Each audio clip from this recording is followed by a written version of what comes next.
Okay, thank you. So, hello everyone. Welcome to our webinar Business School World Series, and I'm Karishma. I'll be moderating the event today. So, let's begin. I would like to start with the presentation. Okay. 1 minute.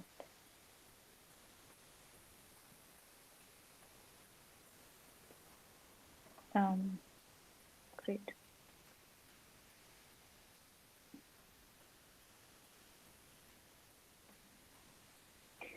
So, let's talk about the Executive MBA today. The history of the EMBA. Let's start. The first school of business in the US was the Wharton School, and in 1900 it was established in 1881.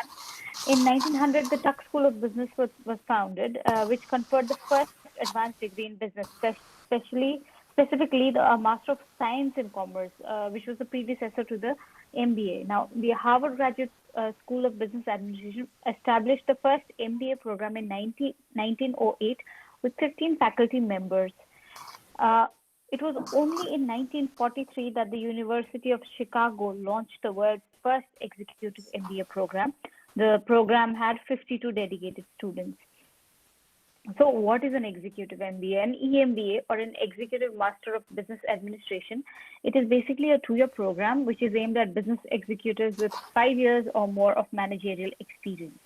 Now this depends, it could either be 5 years or 8 years depending on the institution. Now, the average age of the students is 38 years old. EMBA students typically keep their full-time jobs and typically attend classes on Fridays and on weekends. The students face faster-paced classes, but they cover the same material. Programs offer fewer electives, and they are designed so that students can take all classes, at least most classes, if not all, with the same classmates. So, what is the difference between an MBA and an EMBA? The main cited difference is the level of immersion in the graduate school experience and the customization of classes towards a more experienced group of individuals. Full-time MBA students have a full-day intensive schedules, making it tough to maintain a job outside the program. However, EMBA students keep their jobs. Executive MBA students keep their full-time jobs and typically attend classes on Fridays and weekends, so this can lead to less interaction on campus. Am I still audible? Yes. Yeah. Okay. So the eligibility and requirements. The first thing you need to do is go online and complete your online application. 2 online recommendations from colleagues who are familiar with your work is required, and then there are a few essays on the given prompts or however they want it. The standardized test results, they ask for it, so you either have the GMAT, the GRE, or the EA. Most schools have now started taking the EA, so please confirm with your school confirm with the school of your choice which one they accept. Official transcripts of all higher educational institutions are listed in your application is necessary, and letters of sponsorship are to be provided by the person who has the authority to sign off on the time commitment involved in the program. Now, since you'll be keeping your job, this is important. Now, let's look at the global EMBA rankings for the Financial Times. Kellogg, Hong Kong University Business School comes number 1 with CEIBS following it. HEC Paris comes at number 3. Today we have speakers from HEC Paris, IESE, and INSEAD. So IESE, the rank is at 8th and INSEAD is at 9. Similarly, in the global EMBA rankings QS 2020, Wharton School ranks first, IESE is second, HEC is third, while INSEAD comes at number 6. So today's speakers, Murad is an HEC Paris International EMBA class of 2020. He's a relationship manager and sales and client support structured products at Society Generale CIB, and he has a Master 2 from University Paris 1. Alejandro is an EMBA candidate at IESC Business School. He applied last year and got in. He's an industrial engineer specialized in big oils and gas and power plants ECP projects. His current position is a head of mechanical section, ethylene storage and regasification at Senner. Finally, we have Alexandra, who's joining us. She's an INSEAD EMBA. She also holds a certificate in real estate economics and finance from the London School of Economics and Political Science. And right now she is the relationship manager at UBS. Finally, we have Dr. Hubert Silly with us, who is the founder of MBA Center, MBA Events World Tour, and co-founder to Access MBA. He is a GMAT GOAT who has got who has cleared he has got 803 times on the GMAT. He is a professor at Essex Business School, and he also holds a PhD in social sciences, which he got under the direction of Martha Nussbaum from Harvard University. Hubert will be with us. He will be taking lead with the conversation with all our speakers. So Hubert, I would yield to you now. You're on mute, Hubert. Yeah, I'm on mute, of course. So thank you very much for joining. So I see some of our students. Is Morad already here? Yeah, is he with us already? Morad? Yeah. Hello? Can you hear me, Karishma? Yeah. Yeah, he is not here. Not here yet? Okay. If you can contact him, maybe. So basically, yes, so I'm very glad to contact you. So it's true that most of our students, of course, apply for graduate programs, so for masters, mainly MIMs, MIF, Master in Data Science, fewer for the MBA, and of course, EMBAs are very key today. So it's true that, of course, I thought that the EMBA program will grow much faster than it has grown. Okay.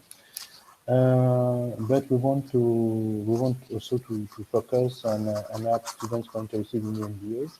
That's why we have organized a seminar today. So, so I decided to invite HEC, IESC, and INSEAD because that's really the point for which we have a lot of demand. Of course, there are others such as Chicago, for instance, Tryon, or yes, basically yes, the competitors, but these ones are extremely expensive, and we have now fewer and fewer applicants for this program. So really, these three, as you know, we are strong in Spain, so these three are very, very, very popular. Okay, so maybe because Morad is a bit late, I would like to present and explain the admission process. I would like to explain that the admission process for an EMBA program is very close to the process that you have for EMBAs, for normal MBAs or masters. And I would like to present, maybe since Morad is coming later on, I would like to present the EA, which is the Executive Assessment Test. Do you see my screen present now? So not yet. Can you see my screen here? Yes. Can you see it if I make a presentation of the EA? Yeah? Yeah. Okay. So basically, that's the EA. By the way, don't hesitate to ask questions. Okay. And since we don't have many students today, you can ask a question. So I don't know, for instance, and there are especially. So of course, I know Akshat, I know Bikram, I know Eromo, who's going to join us. But of course, the new ones such as Varun, Sudanshu, Dan, Glenn, and then hesitate to ask questions, to take to talk. We'll be more than happy to talk to you. So basically, so what happened is that, as you know, so when we started MBA Center, the GMAT was also required by Executive MBA programs. Then in the years 2000, they stopped asking for the GMAT, okay? And so they were using the test. And finally, under basically the direction of US programs and INSEAD, they have decided to launch a new program, a GMAT for executive, called the Executive Assessment Test. So basically, the Executive Assessment Test is developed by the same company that is developing the GMAT, called the GMSC, okay? That in reality outsourced its production to a company called ACT, based in California. And of course, the idea is to test based on the capabilities of the EMBA applicant. Okay, so I would say, because I was somehow involved in the making of this program, that INSEAD decided to create a paper-based test, okay, that later on became the EA. Okay, so it's somehow it's an initiative of INSEAD, and the GMAT fund that is what I did is that I created the first mini test that looked a bit like a GMAT for INSEAD, and then INSEAD decided to professionalize the program and to work with the GMAC to create an objective assessment test. Okay, that's what the DA become, and now it's developing. It was officially launched in 2016, but I created the first test for executive in 2010. So we're using the DEA, so lots of schools, and mainly US schools, okay? I'm sure that you have heard about them. The schools are not present there. So, okay, today was HEC, INSEAD, and IAC, but there are many more. These names are familiar to you because these schools are pretty well ranked, who well known, Isale, McGill, Cornell. They are all top 10s and in the US or in Europe. So that's the school that are using DA. So it's the new norm, if you want, for a test. So to give you an idea, for instance, so Alexandra was coming, so she was my student to do the GMAT. Okay, I think that Morad prepared the GMAT. But he didn't do the GMAT for HEC, and Alexandro Quiroga, who is now at IAC, prepared GEA and passed it. Okay. So what is the difference between the executive assessment test and the GMAT? So the length, maybe is shorter. There's no geometry, and there's no artwork. Okay, so it's a shorter test. So I would say it's an easy GMAT. Okay, basically when I see DEA, I'm the thing that I see the GMAT like it was in the early 2000. Okay, so the structure of the test, we have integrated reasoning, 12 questions. There are 14 verbal questions, 14 quantitative. Okay, so basically in verbal, the same section as in the GMAT. Okay, quantitative, same thing. So basically, that's why we suggest our students to prepare the EA to come to our GMAT class, and then we give them a specific software provided by the GMAC that test only EA aptitudes. Okay, so that for the basics, for the fundamentals, the GMAT is the best approach. What else I want to say? So is it scored? It is scored between 100 and 200. Starting from 150, it's considered to be a good score, and 150, honestly, is not very difficult to get. So strangely enough, now some US schools are are also accepting DEA, some must MBA programs, such as Kellogg, Chicago, NYU, Columbia, because of the current situation.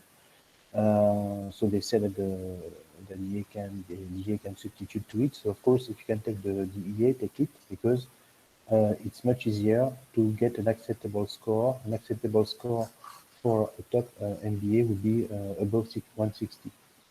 So integrated reasoning, so you know what it is. So basically, you have what we call data interpretation and some logic.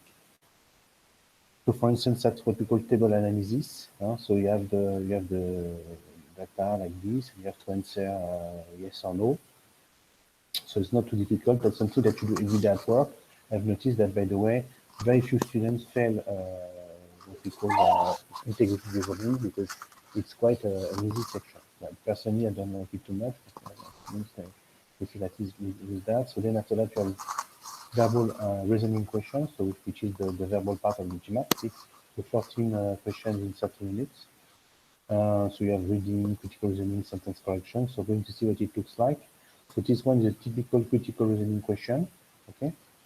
Do you want to take? Can you take 1 or 2 minutes to do it, so that you see what it is? Let's take 2 minutes. Yeah. You want? You want to answer? So let's take 1 or 2 minutes so that you have an idea of what it is.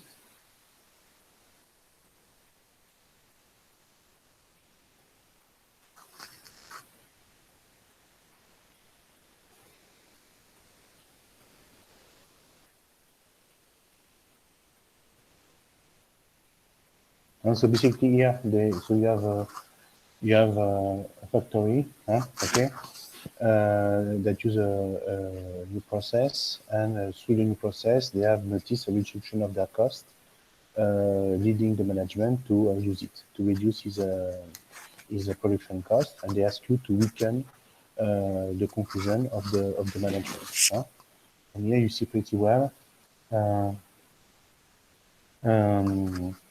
that the right answer could be C, okay?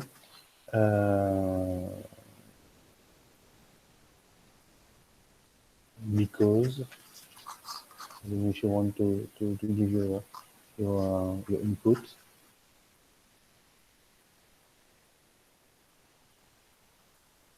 Okay. So you understand? So the idea is to bring additional information showing that it's not the process that reduces the production cost, but for instance, like the goods being used, the material being used to produce the product. Okay, so the process has nothing to do. The reduction comes from something else. Okay, then you have something like sentence correction. Okay, so if you want to, let's spend 1 minute.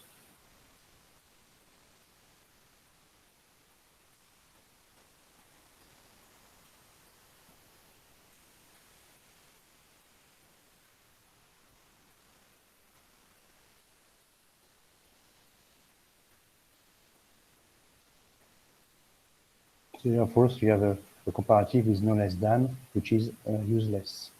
That's why the answer is C. And then you have something like math question. So this one is a quantitative question.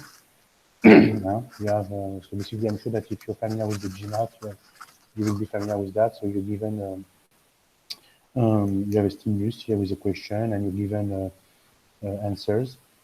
You're given information, and you have to see if you can answer. Okay, so of course you cannot give the value of A, B, and C alone with statement 1, neither can you with statement 2.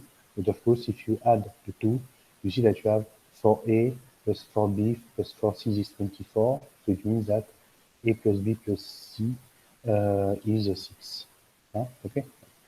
So that's it for the EA. The DA is important, and of course, if you apply to top schools, that's something that will be required. Okay. So can we start with Morad? Hello, Morad. Hello. So can you Hello. Can you hear me? Yeah, of course. So nice. I've not seen you for some time. Because, yes, we met long time ago, and we were close friends. But yes, I left Paris, so we have. So tell me, Morad. So why? What is your background? Can you tell us more about yourself, Morad? Yeah. In fact, I'm just recently graduated from EMBA HEC Paris. Yeah. So it was a long way and long journey. I mean, I work also at Société Générale as a relationship manager and sales trade support on structured products. Many in Europe and US, and follow dozen of Asia. So it's a position of a global task, working with in dual office with people in the 3 continents.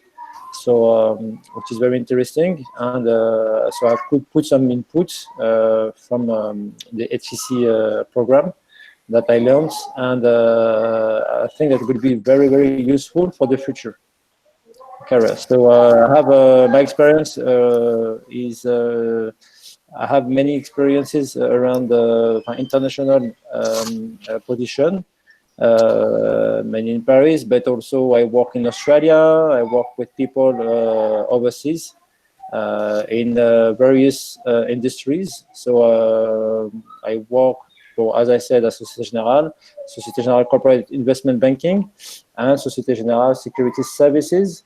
I also work for Air Liquide, which is a industrial gas company, leading company. I work also for Danone, for the dairy company in France, and many others. So so that's why I have. It's very important for me And I think for anyone to get experiences in various industries and to complete your profile. So I think that your experiences is the best selling product, I would say, to when you want to apply in Executive MBA. And then what I would say, prepare yourself and step back from what you've done in your professional track and prepare your file. And so as mentioned Hubert previously about the preparation, about the all the things like that. It's very important to be very clear with what you want to do and also prepare yourself. Tell me, Morad, when we were working, your dream school at that time was Chicago, and then one day your dream school was Chicago Boost. I don't know if you remember. Yes. And one day you sent me, I got accepted to HEC, and then I was busy with other things. So I said, okay, well, we went to HEC. Why have you switched from Chicago Boost for HEC? So I mean, of course, there's an issue with price, of course. Yeah, exactly. It's not the same price. Of course, also location, because HEC Paris, you live in the 14th district, if I remember, and you work in La Défense. So, so of course, it's close. What reason? What brought you to switch? Yes. Yeah. In fact, Chicago Booth was my dream, indeed, a long time ago, and then my dream school. Why? Because then it depends on what your situation. What you evolve in your professional life, your personal life, and also what the school can bring to you also. So HEC Paris was not in my at the beginning of my scope, on my targets, I would say. But when you see the things evolving, also on the school part, you see that HEC Paris evolved deeper in terms of international aspect. They evolved, they improved their program. They put a lot of they really manage their program and adapt the program with the specific profile. And it was they developed very fast their journey, and they propose a track adapted with your personal life and the professional life. And they got also experts from over the world. So the professor came from over the world. So I had some professors from Harvard, MIT, Wharton also, and in France, in Europe also, from INSEAD. So it's a cross teachers that we had. And I stepped back from what I had to do, and then I said, okay, Chicago, what they propose to me, what more they could propose to me, and I think that HEC was very linked with what I would do. So as you mentioned, the fees was also a criteria. The ranking, so show us that HEC improved a lot. And they convinced me to come and to attend the program, which was I think that it was very. I confirm it was very. My choice was very good because I met different profiles from over the world. So the point is why I would choose Chicago, where HEC could propose me.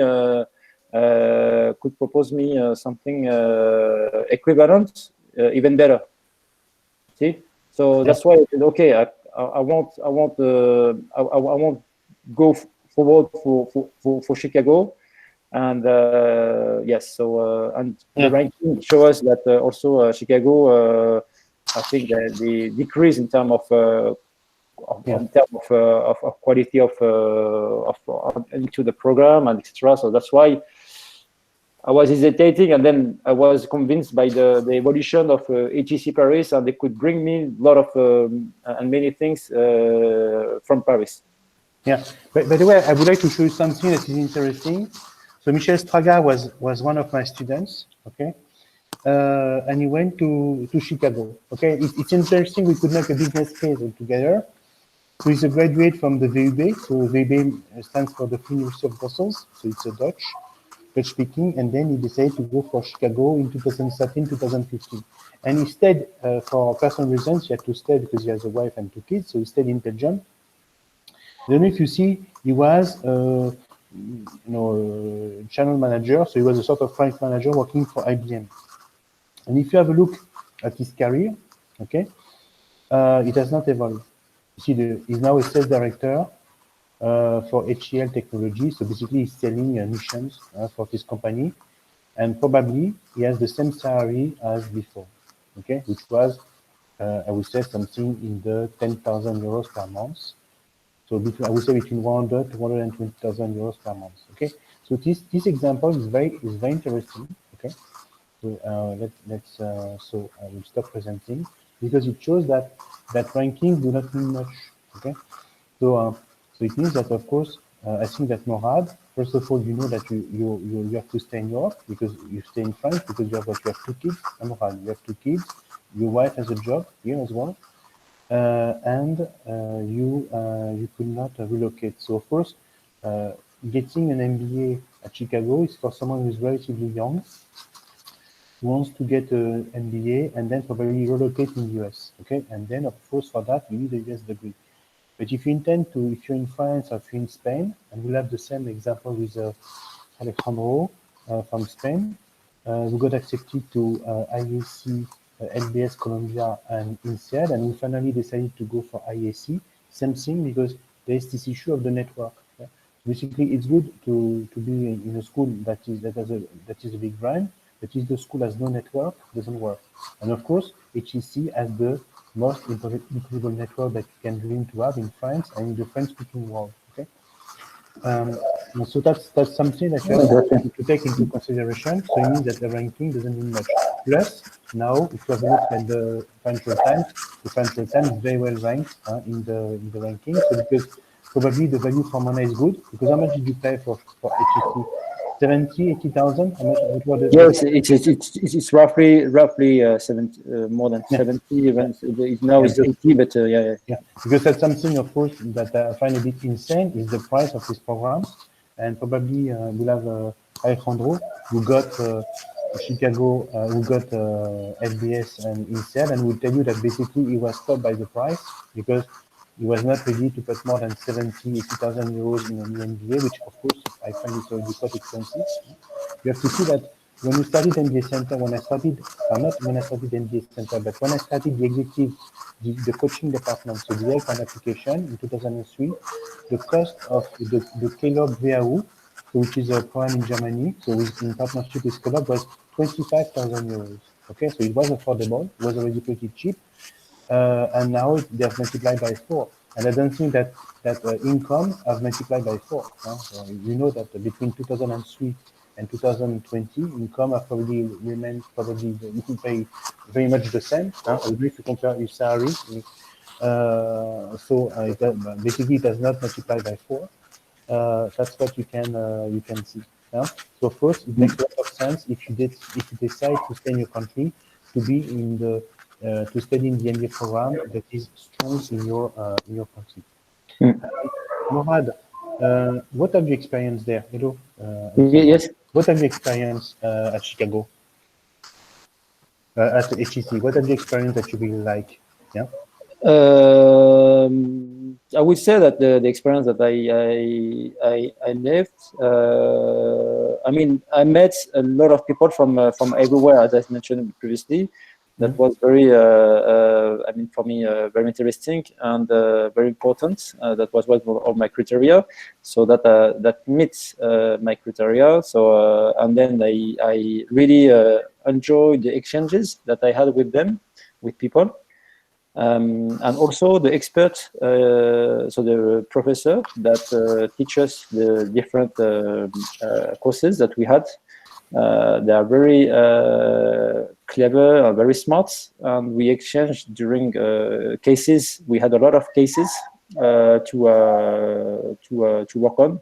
So That's why I would say that in one side we had people from for the participants, the people who manage the program, so the program manager who take care of us. Okay, so we had close people that manage us during the program, and in the same time we had experts, as I mentioned, people from Harvard in terms of teacher.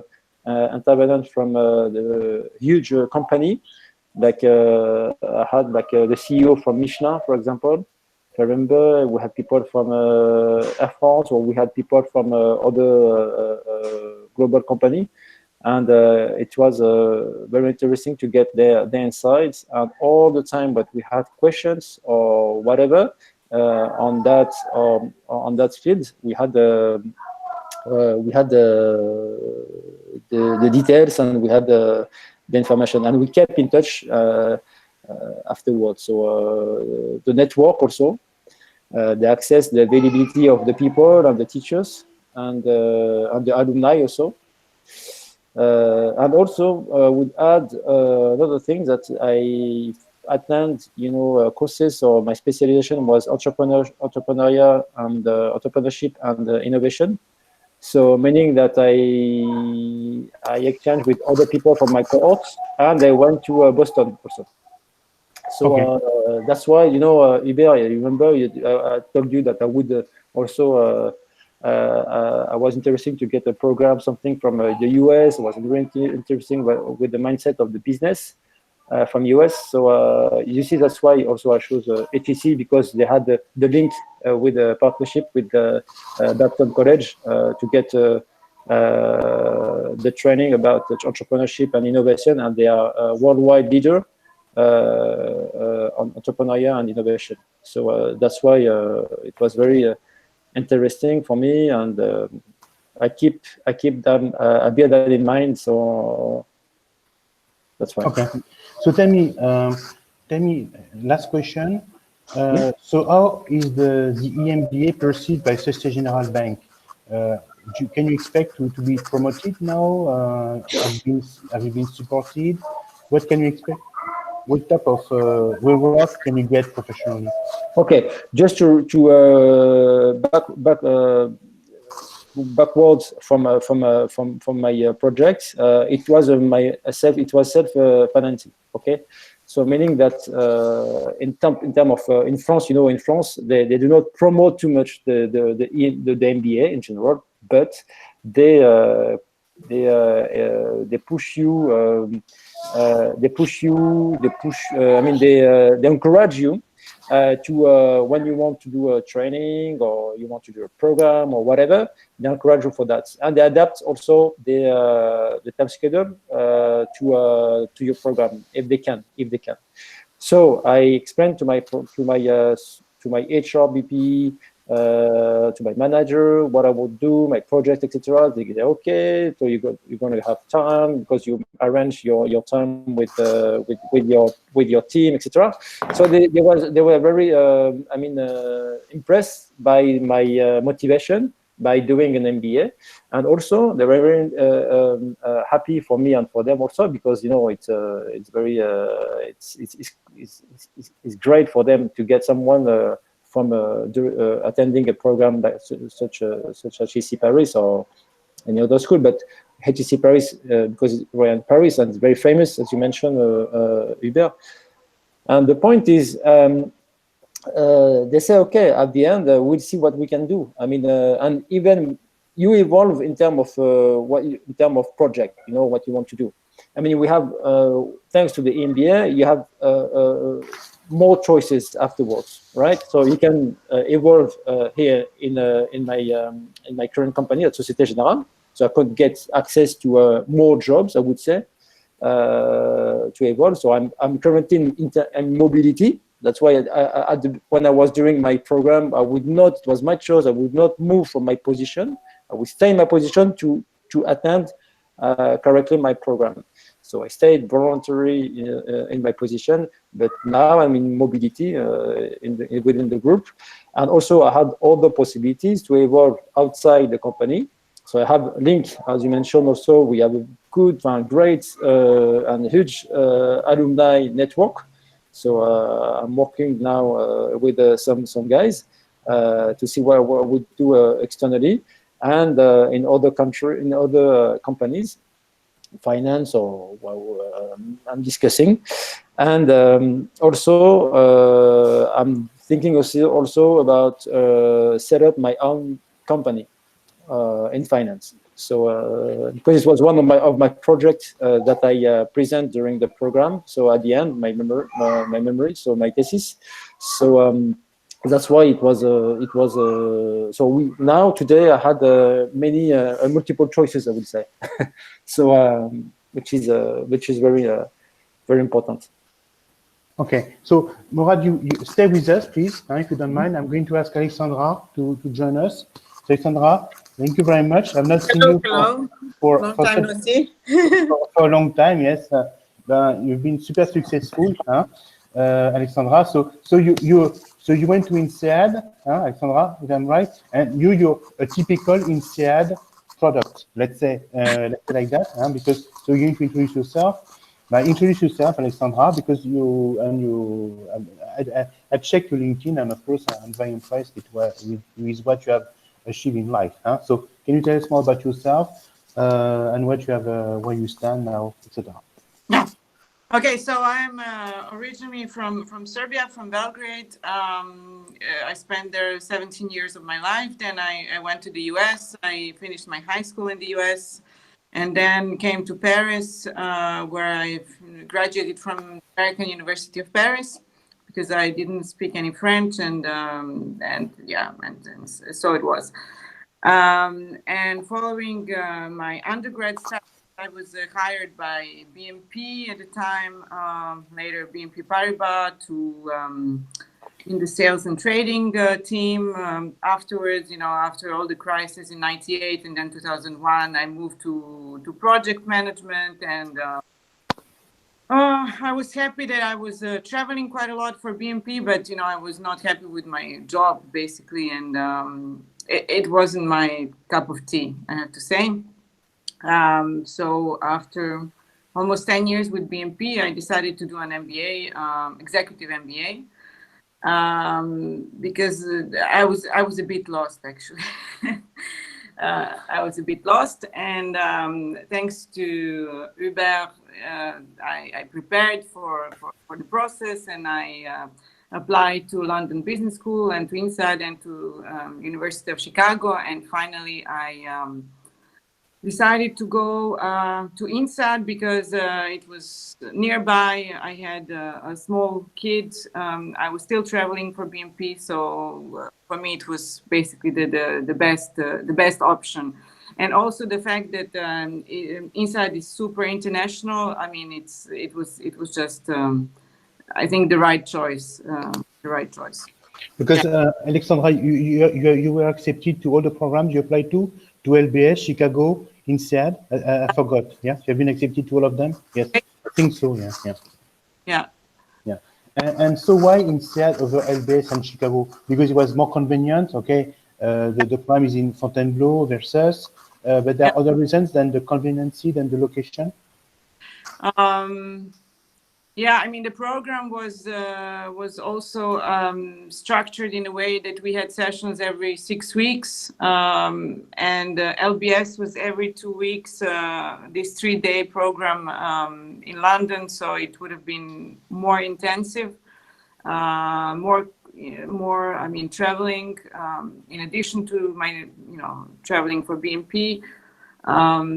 Chicago, the same thing, because Chicago was also in London. So yeah, I think INSEAD was really my top choice, and I went for it. So what did INSEAD bring you personally and professionally today? Apart from being with the extraordinary group of people from all over the world, individuals and professionals from different industries. I used this time of 14 months to actually do a little bit of a 360 on myself, right? I mean, I used this time to reflect on what I did in my life and what I wanted to achieve, you know, and what I could use from my past for the future, basically. You know, I mean, at the beginning when I joined Inside, I was thinking, okay, you know, I want to do marketing, you know, or I want to do something completely different. And then, you know, little by little, you start, you know, thinking you have coaches that are quite good in you know, guiding you a little bit and telling you, okay, you already have 10 years experience. Do you want to start with young grads and, you know, start a new career in something that maybe you will not like at the end, you know? So they pushed me to interview people who are doing marketing in different industries and actually find out for myself whether I liked it or not. I actually understood that I should stay where I am, you know, in banking, but I should just, you know, change something. So I was thinking, okay, what are my strong, you know, points? It's I speak languages, I know financial, I know how a bank works, I know products quite well.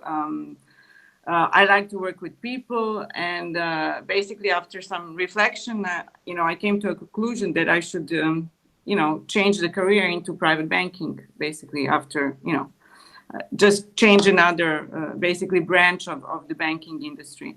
And it turned out to be the right choice because, you know, I got offers from banks in Switzerland with remuneration that was much higher than the one in France.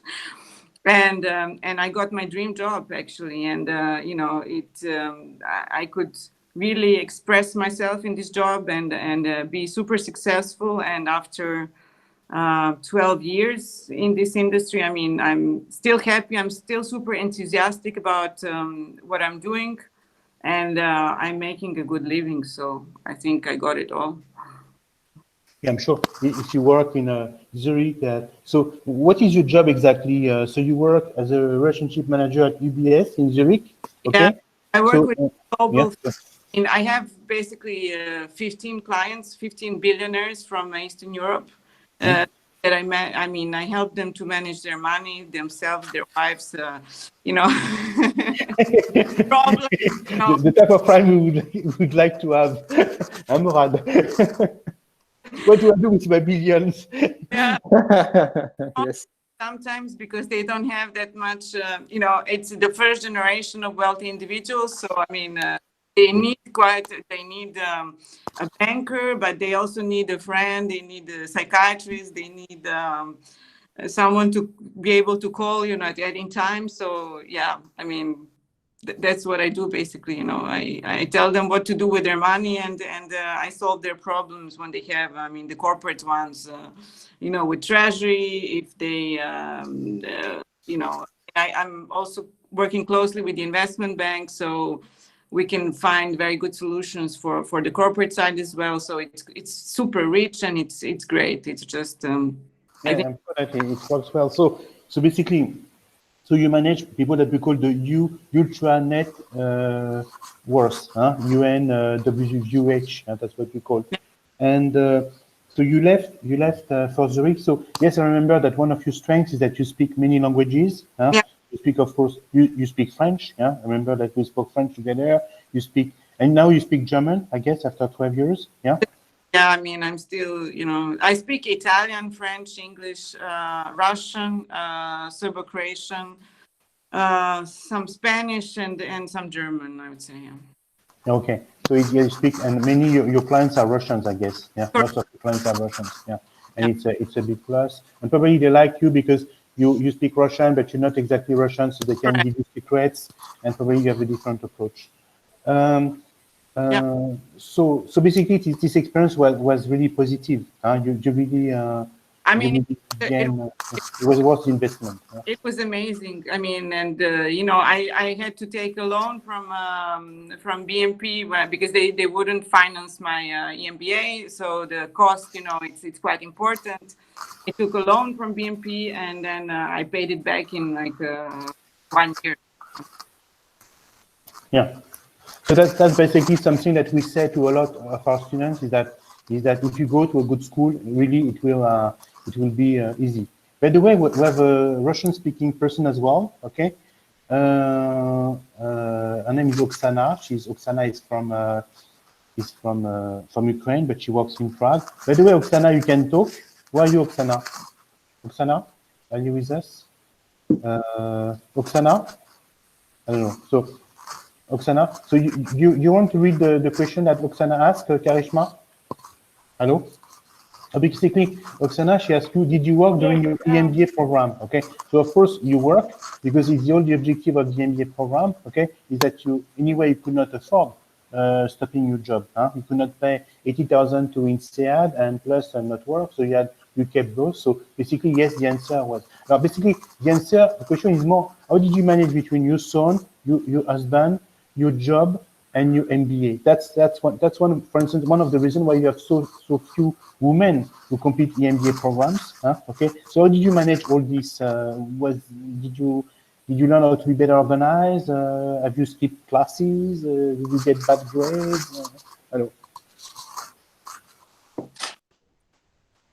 Are you talking to me? Yeah. So how did you manage your husband, your kid, your company, and INSEAD? How did you manage the first one? I don't know. I mean, yeah, I had obviously, you know, my husband was helping with the kids. I mean, but and I had nannies and great help. But I mean, it was crazy. Just crazy. 14 months of crazy.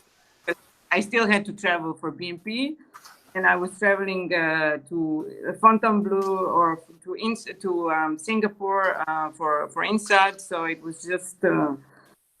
But I mean, you have to try. It's so you learn so many things. You're with great people. I mean, you just have so much energy, so much extra energy from the whole experience that you just keep going. Of course, you don't feel that you're tired if you're doing something that is inspiring and that allows you to develop. Okay. Yeah. So what are the pieces of advice that you give to women? Because many women don't want to bridge the gap. Okay, and they say, okay, no, I'm not doing executive MBA. So what are the what would you say to a woman who is within early 30s and wants to go for EMBA? But I would say just go for it. But you know, use this time to meet people, to exchange with people, and use this time to also reflect on what you want to do afterwards. Because just doing it for the experience is great, but I mean, it's not enough. I think, you know, this is really a great opportunity to think about your future and how can this help you get to a better level in the future. So yeah. Okay. The last 3 pieces of advice to potential applicants, because we see, Alexandra, MBA Center has grown since we last met, so now we are becoming a global company with students from South America, Africa, Europe, Indians, you may see. Of course, the EMBA program is not as popular as the master and EMB and the MBA seminars that we had. We had over 40 students from because of course it's a much smaller market. But what would you say to our students from all over the world who are coming today and who are preparing the GMAT with MBA Center? What pieces of advice would you give them? Well, I think it's, I mean, first of all, it's very important to prepare if you want to get into a good school. I mean, you just don't get in the top school without very good preparation. Again, again, why I went for EMBA and not for MBA is because I couldn't take off for a year and just concentrate on my studies. I couldn't afford it. And I think it's a good thing because you don't lose touch with the corporate world and you don't find yourself, starting from scratch because you still have a job and you just, you keep going. And then after finishing, then you have new opportunities.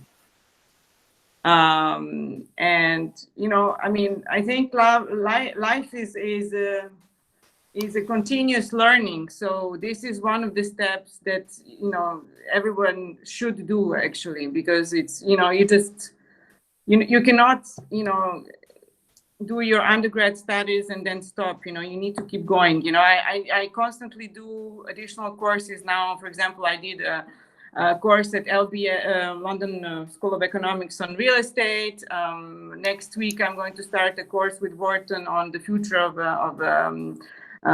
financial industry and the fintech in general. I mean, how is everything going to change over the next several years? So you just have to keep educating yourself, and this is, MBA is an important step in this process. Yes, it's very good. So thank you very much, Alexandra. So now that I know that you're in Zurich, when I'm in Zurich, I will come to say hi. It's a city that I love. Okay, and we have a business partner, Nick, who is working for Saint-Gallen. So I'm visiting once a year. So it was very nice because I've not spoken to you for such a long time, and I've noticed that you have done very well. So I'm sure that it's a great opportunity for your son. So your son is how old is he now? 15, 16? How old is he? Son is 15 and a half, and he already did a summer program with INSEAD for kids from 15 to 18. They have a special program. Okay. So he did a 1 week entrepreneurship with INSEAD, and he was super happy with it. So he's a future INSEAD graduate, and I'm happy for him. So thank you very much, Alexandra. Thank you very much for your time. Thank you. So is Alejandro here with us? Karishma? Not yet. So tell me, Morad, you mentioned that you have other plans. Karishma, so what are the professional plans that you have now? Because I have the thing that now you're going to, you wanted to wait that you're done with HEC before making a career switch. Is it what you're saying? And now you told me that you have many offers, so tell me more about this. You know what? Sorry, You told me that you have many offers, so you have now. Yeah. Understand? So you have now the offers are coming after the MBA that you finished 2 months ago, huh? Maybe. Yeah. I would say I finished just in recent time in October, September, October, with the COVID situation that we postponed some few modules, but that's okay. So the thing is, I'm discussing with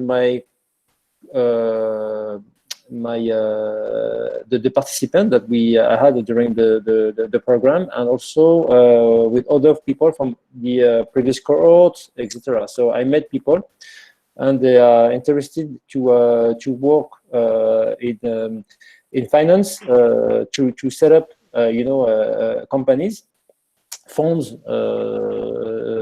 to be more precise, and to work around also other people working around the environment.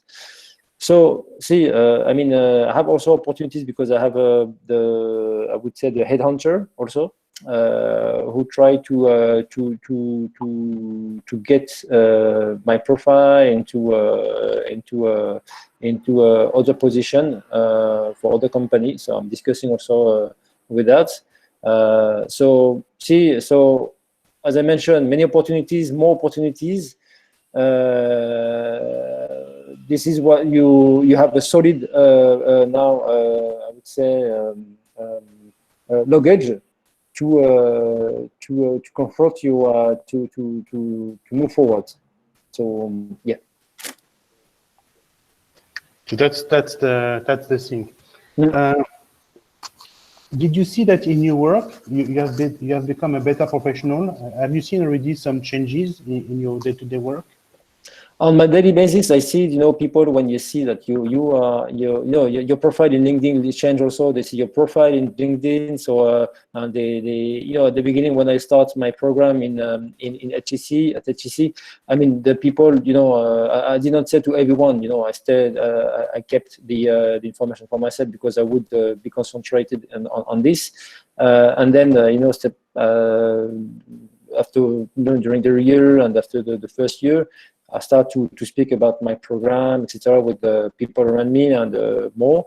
So people respect you, and they see with your experience and with your program, they see how you can bring the things in more valuable, I would say, internally and externally. Because you also the thing is, I would add also Hubert, which is very important for the people. When you evolve yourself, also you bring jealousy. Don't forget that, because you have to deal with that also. Huh? You have to manage these kind of things, because colleagues, don't have the same courage as yourself to study again and to get accepted on those as such business school, which is very important. And so you have to manage that, and then see. Don't go. Don't be selfish, and don't be like someone who don't speak too much about what you do, but just move forward and get your step right there, and then continue your job. I mean, people see your value when you're bankable and you're valuable. How you work through what you do, you need to act.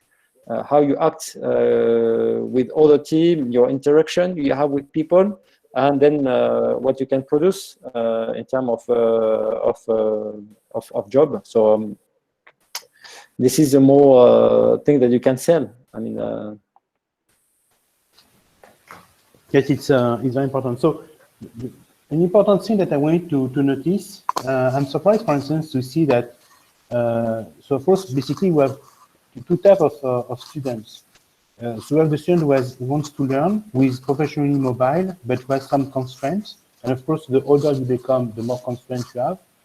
And of course, I'm interested to see that for this type of students, it makes a lot of sense to study in a country, in his own country, in a school that has a great network, that is relatively affordable, okay, and that has a prime structure that is, of course, compatible with easy workload, okay.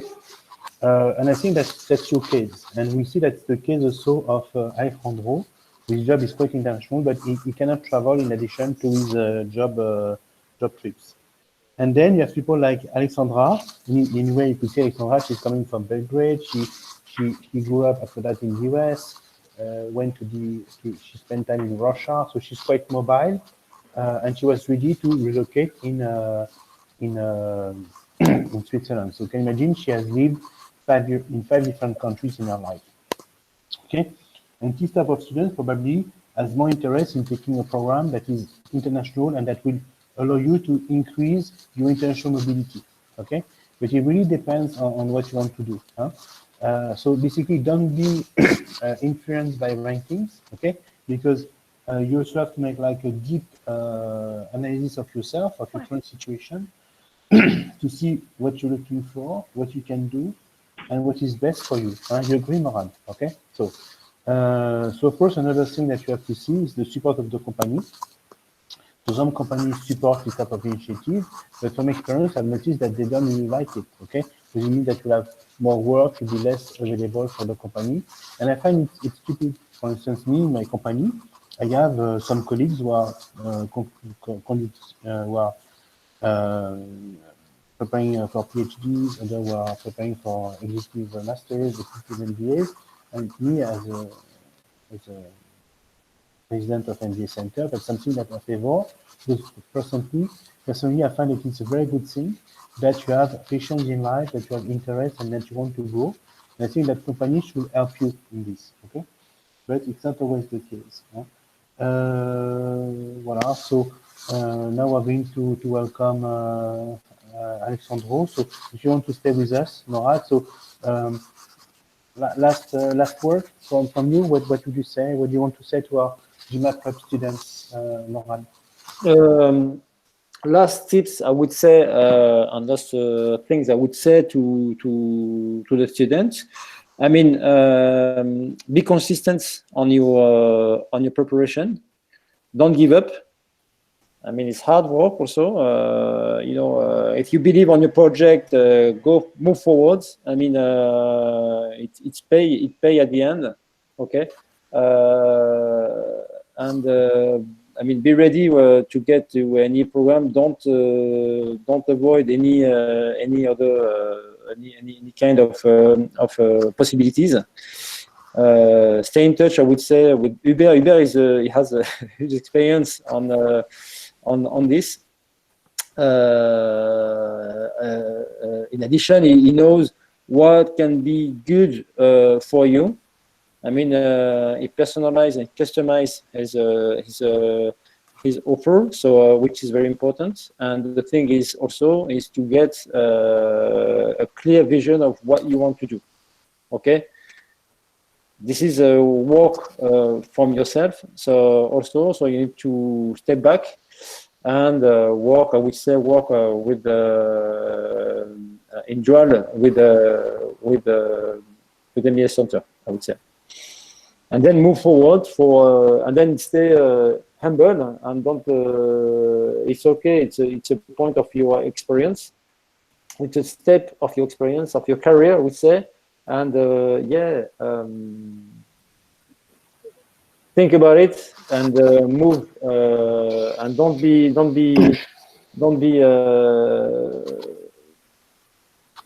I mean, don't try to say that it's easy to go to anything. It's for everything. It's the same thing. If you want to improve yourself and improve your career, you need to work, but smartly, and I would say with Hubert, it will explain to you how to get to reach your targets. That's it for me. Okay, so the third student is not. We are waiting for Alejandro to come. I don't know what he's doing. He Okay. has class. But he told me that he has no class. He has class until in the morning. No? Do you know when he has class? Hello? He informed me that he has class till 5 p.m. So I'm just yes, so calling he's going to join. So do you have questions? So I don't know. You can talk to me. Some people, I don't know some of the people here. I don't know. Oksana, do you have question, Oksana? Oksana? Oksana? Yeah, I don't know. Can you open? I don't know. Some of the people that I don't know here. Akshat, do you have question to ask to Morad? Akshat? Hello, are you with us? Some are my students, so I know them. Akshat? No? No, he doesn't want to talk. I don't know, Anita, you have questions, Anita, to ask to Morad? You know that class participation is key in an MBA.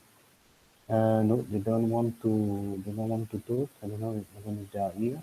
I don't know, there's Bala. So Bala wants to talk, Christina. Don't hesitate to Dan, maybe. If you want, you cannot unmute. Well, you cannot unmute. So it seems that people cannot unmute from what I understand. Karishma, can you unmute? So Karishma, do you have questions you have things to say to students who want to do MBA by the time because we have a student who's in class now and he told us it will start at 5 o'clock. So we're waiting for him. So basically I would like to introduce you to Alejandro. So Alejandro is our student in Spain. Strangely enough, he was preparing the GMAT, was not doing very well. So I advised him to switch for the EA.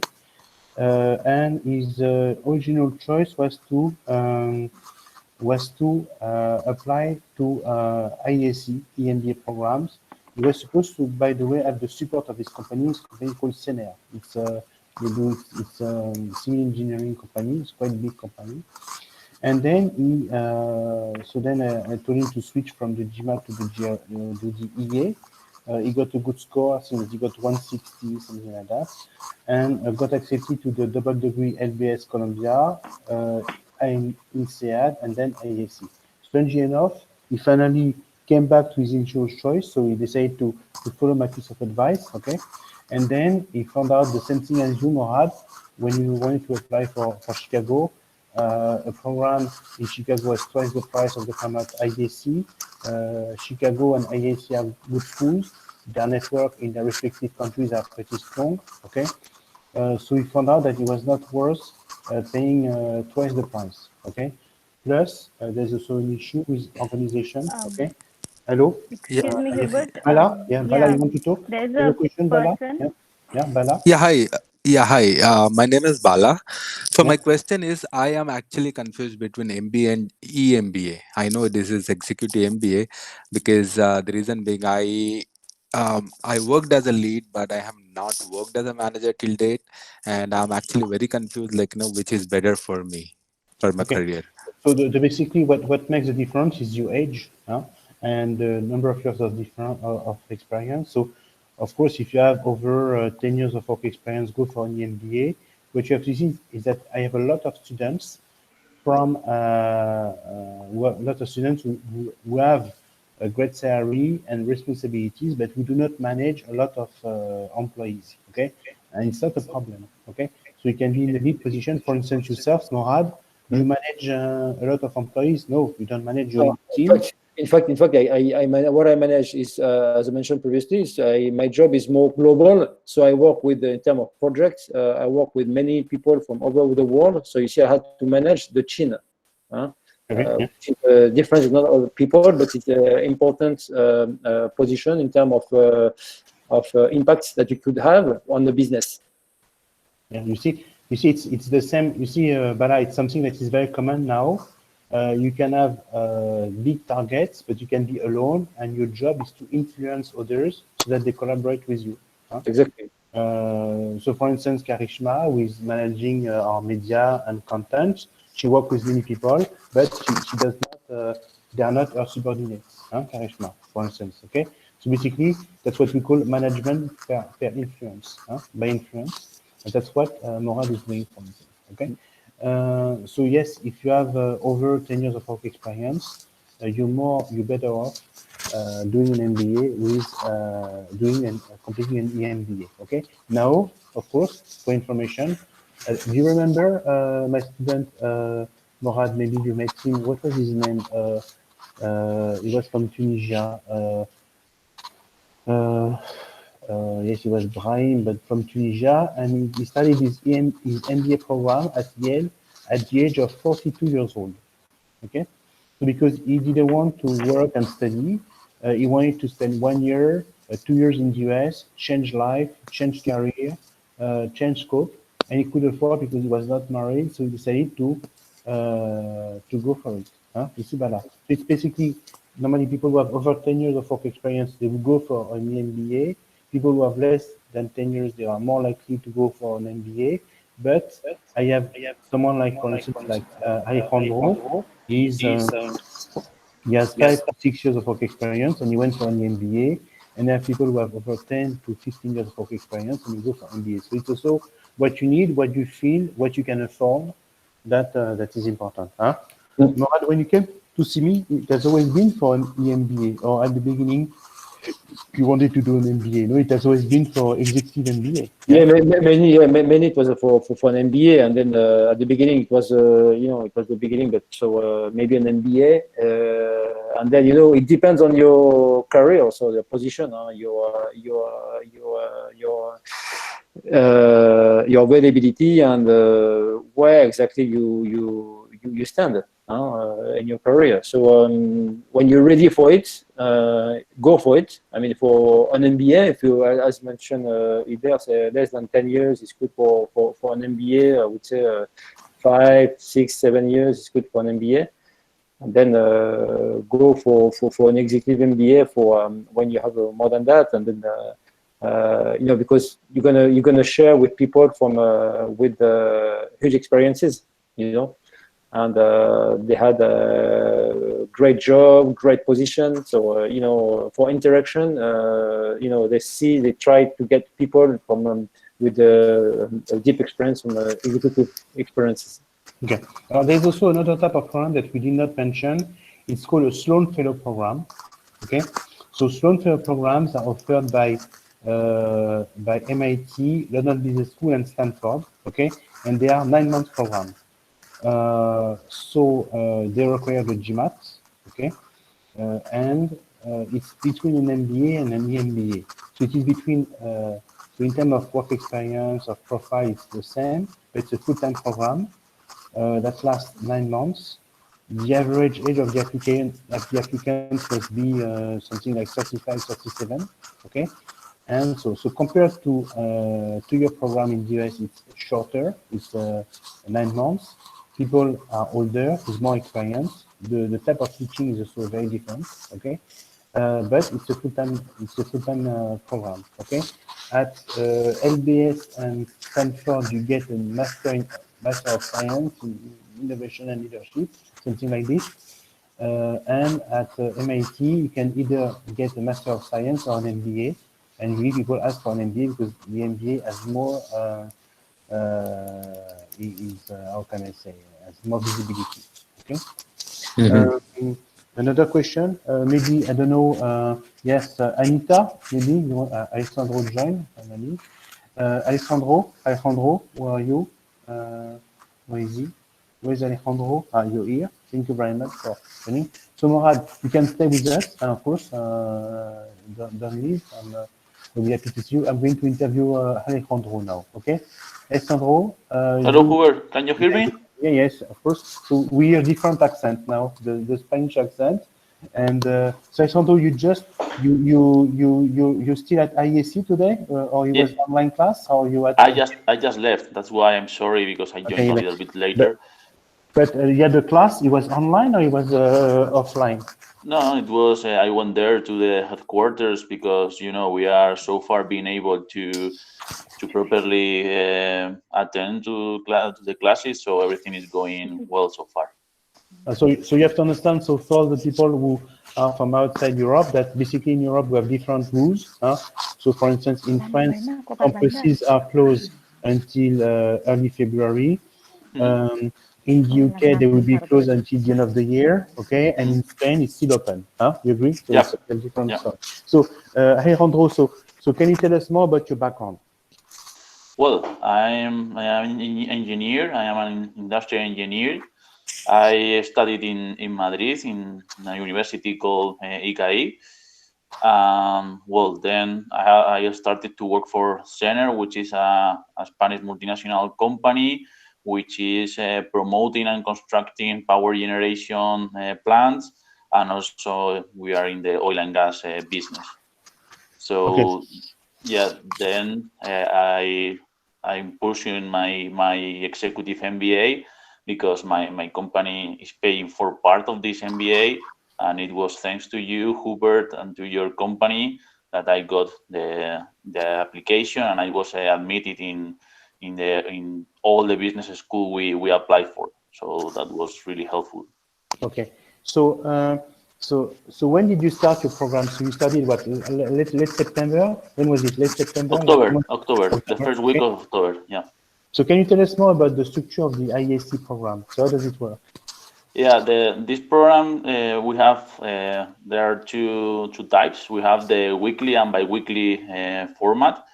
Currently, I am involved in the weekly program, and we have classes during Friday afternoon and Saturday morning, because the main target is to be able to work and at the same time study in the MBA, because we are talking about an executive MBA. Okay, and so basically, so what type of support can you expect from your company, and what are the challenges of an EMBA so far? What have you experienced in terms of challenges? Well, we were working together a lot. Meanwhile, we were preparing our interview, and I think that was one of the strengths that I got because of you, in order to stress out my main purpose, which I'm an engineer, and despite the fact that my company, my university is teaching business, but I had to learn all the business knowledge I had by myself due to my working experience. Well, I needed just to refine and to set a basis for the business knowledge I learned during my professional career. And the executive MBA was the perfect opportunity to set a foundation and to improve the knowledge I got because of the experience with a theoretical and at the same time practical background. So this is the main reason why. So tell me, Alessandro, how much work experience did you have when you applied? So 6, 7? How much work experience did you have? Sorry, can you repeat? How much work experience did you have when you applied? Work experience, 6 years. 6 years. So that's why when people say 10 years, so I mentioned that 10 years as a gap maybe between executive and full-time. So of course, as I told you, some of my students have over 10 years of experience and they will apply for an MBA. and some have less than 10 years, and they will apply for an EMBA. Okay, so it depends really on your need. Okay, so and as you can imagine, it was not a problem for Alejandro because he got LBS Columbia, he got INSEAD, and he got ISC. Okay, so why? How old are you? You what, 30 years old, 29, 30? How old are you, Alejandro? 29, 30? I'm 29 years old. 29. So why at the age of 29 you didn't choose to stop for 1 year? You could have had a good GMAT. You took the EA, by the way, but you could have had a good GMAT. Why you didn't say for yourself, I'm going to take 9 months off and go for INSEAD and find a job in consulting? Okay, why have you decided to stay with your company, to accept their support, and to work and study at the same time? You know, for me, it is a very important part of my company that we are constructing pioneering projects all around the world. We have currently the biggest thermosolar power generation plant in the world, and with this type of project, we are able to produce green energy for around 1 million houses in Morocco. So this for me is something that is really important because I can use the top technology currently in the world to help others and to make others' life easier. And this is what I did.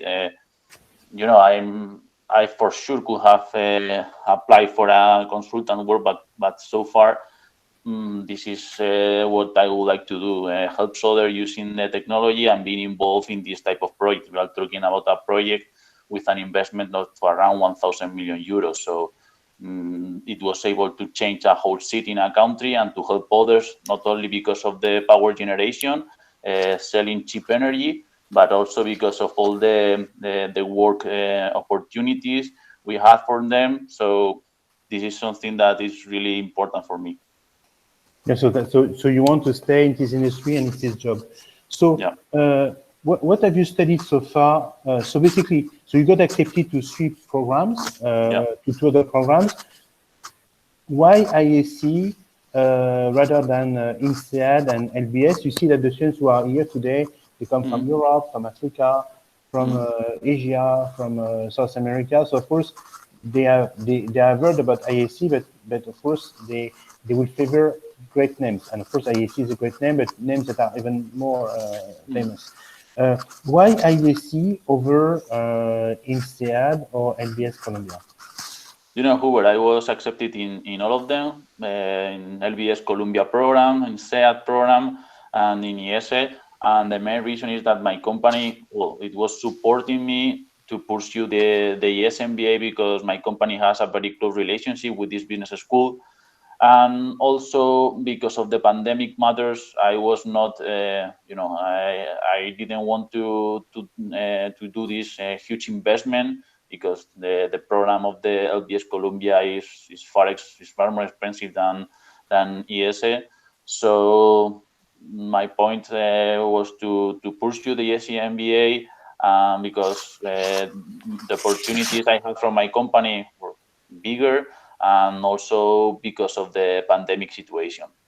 Okay, so that's something that is interesting. You see, Alexandro, that we have noticed, by the way, several times we have the same situation with Morad. So basically, we have some students who are ready, who are mobile. I'm not saying that you're not mobile, but who really want any school and they want to increase their mobility. And others who say, I like what I'm doing, I like my company, I like my field.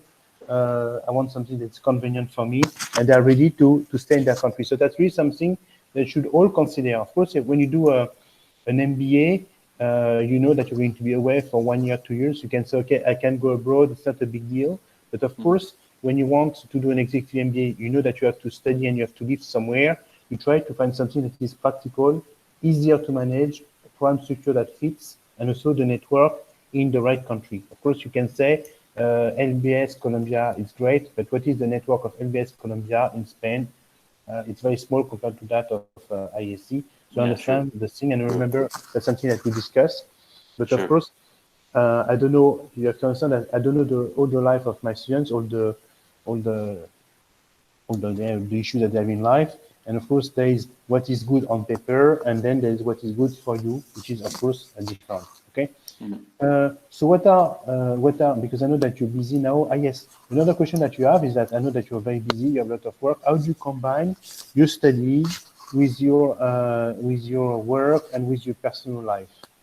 Well, it is being difficult. I have to study early in the morning because, I know when I am going to the office, but I don't know when I am going out. So I have to take the opportunity of the morning. I wake up very early, and then at least I have already studied 3 hours in the morning. And later on, if I arrive home not too late, I could spend a couple of hours more. And that's how I'm trying. Of course, during the weekend, I take all the time I can to get things ready for the week. This is how I'm doing now. Okay, and do you see already that it brought you something personally and at work? You feel the changing experience already, or some positive effects? I have been for 2 months now, and when I finished my first month, I thought, wow, I have already learned all these, and I have only been 1 month studying my MBA.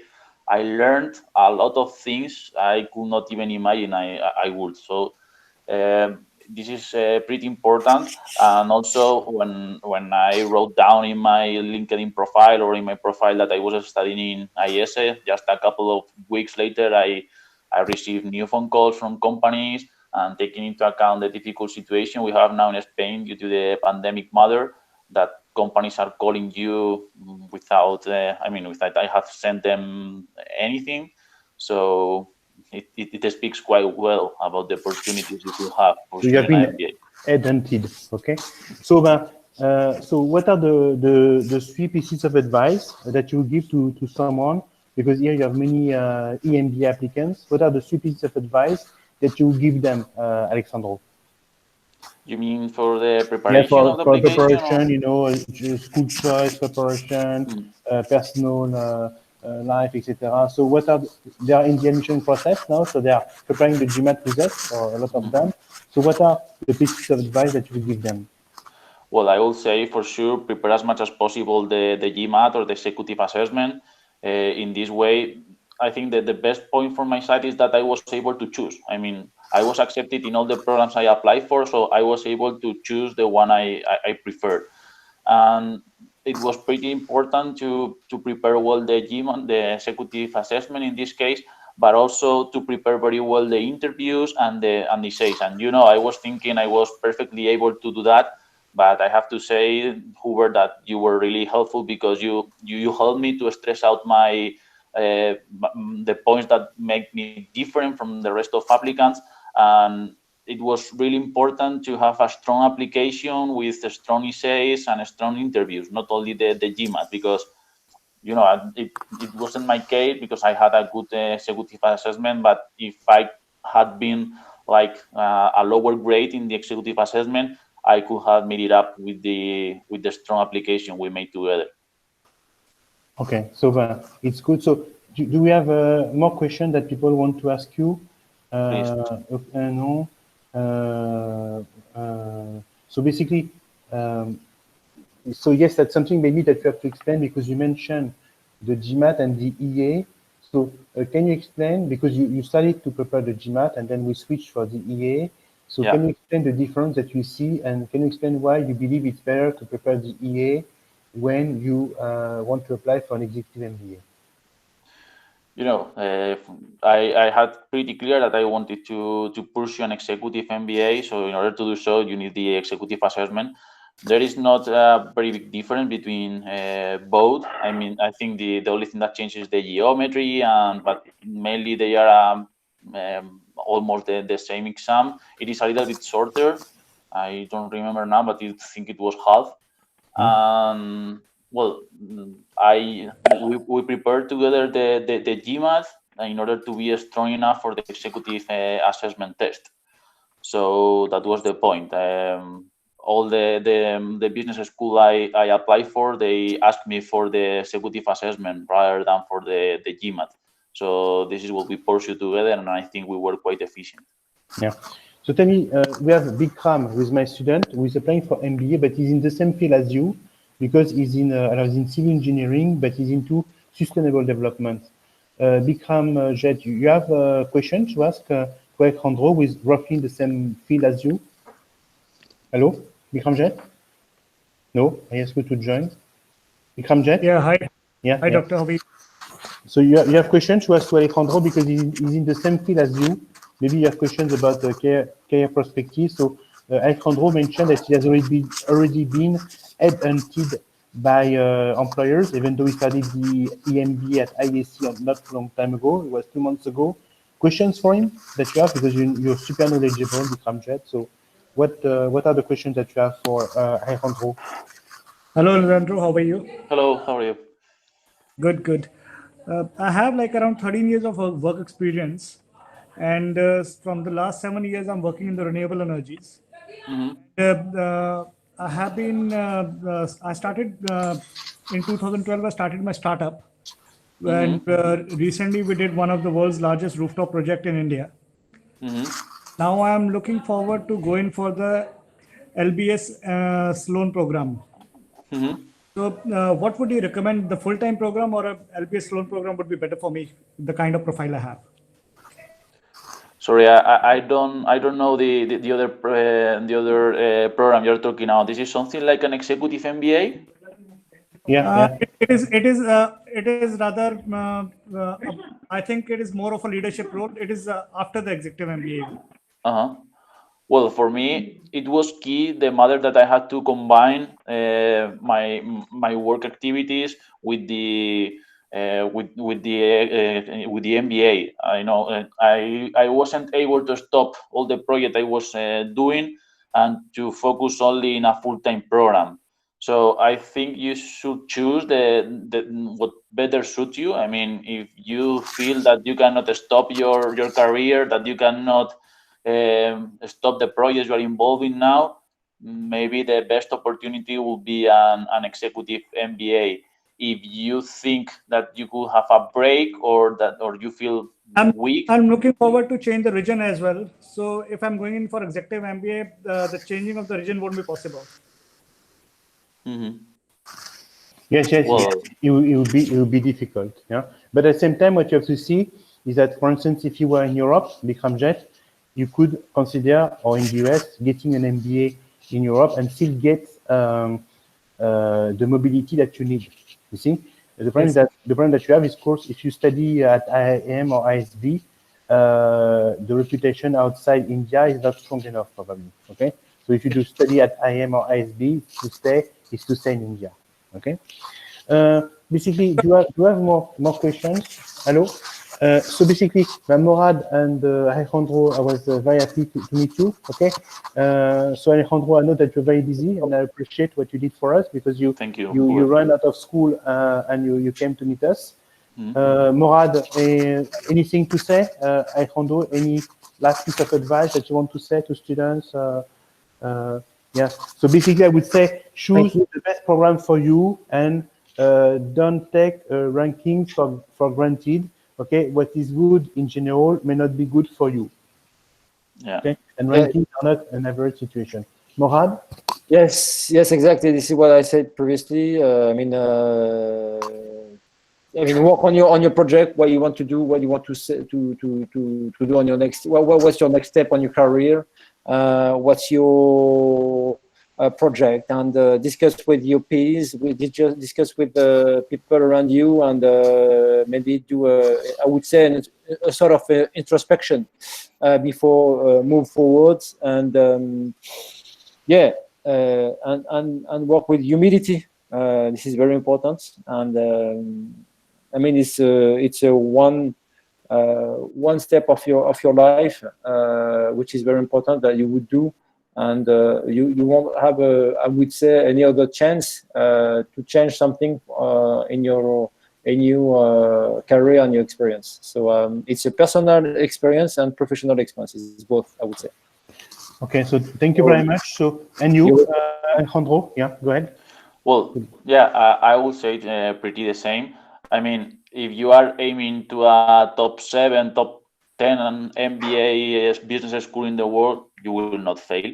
You will not regret your decision. So I think that once you have been accepted in one of them, you have not only to think about the ranking, and you have to think about the thing that better suits you, and the thing not only that suits you personally, but also in your professional career. Maybe if you really want to pursue a career development in accounting in Spain or in France, then you can choose also the business school there because of an strategic reason, not only because of ranking or because of personal purpose. I think that choosing between a top 10 business school in the world is always a good decision, and you will not regret at all. Okay, so Karishma, you have something else to say, Karishma? Because you're the one organizing this show. Okay. Hello. I don't have anything specific to add. I think all the questions were answered and all the discussions were had.